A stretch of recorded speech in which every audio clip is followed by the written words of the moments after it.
The classic short story Good Country People is written by the American writer Flannery O'Connor. It was written within just 4 days and it turned out to be one of her most celebrated works. She published the story in June 1955 in her book A Good Man is Hard to Find. The stage sets with an introduction to Good Country People, and the top among them is Mrs. Freeman. She has a face structure that resembles a heavy Turk. This unique introduction sets the theme of her machines like nature that shows Mrs. Freeman never surrenders to anyone and is a character that lives in the reality of the situation. Then the story shifts to the kitchen of Mrs. Hopewell. She wakes up early in the morning and is joined by Mrs. Freeman in the kitchen. There they discuss important matters of their lives, including their daughters and weather. Olga is introduced as an angry young lady. She is self-willed and grumpy.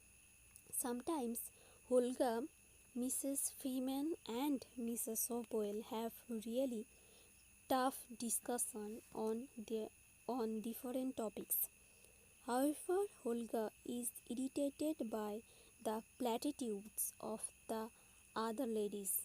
She has a heart illness as well as a wooden leg that she wears since childhood when she was shot in a hunting accident. The situation worsens when Manley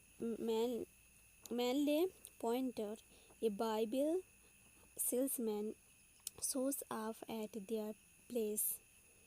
On Saturday morning, Mrs. Hopewell and Mrs. Freeman inquire Olga about her conversation with Manley the day before. She is reluctant to tell them about her present day work with him.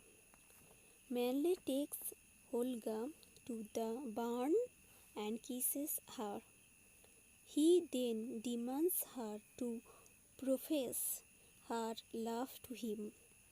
He also asks her to show him the place where her wooden leg joins her body. She reluctantly agrees to his demands because she does not want to lose what he is offering. Manley then takes her leg away and opens up his Bible that is hollow inside, consisting of playing cards, whiskey, and condoms. The situation gets creepy here, and Olga demands her leg back, but he is not willing to return it. Manley packs up her wooden leg and his other possessions in his valise. He always does the same thing with other people also. He takes their most dear things and runs away. However, before running away, he tells Olga that Manley is a big believer in nothingness even more than Olga, and she is treated. The story ends up with Mrs. Freeman who begins it. However, there is no insight into her physiological world. Therefore, little is known about her feelings. Mrs. Hopewell sees Manley going out of the woods but does not expect that they have met. Olga is alone and misses her artificial lake.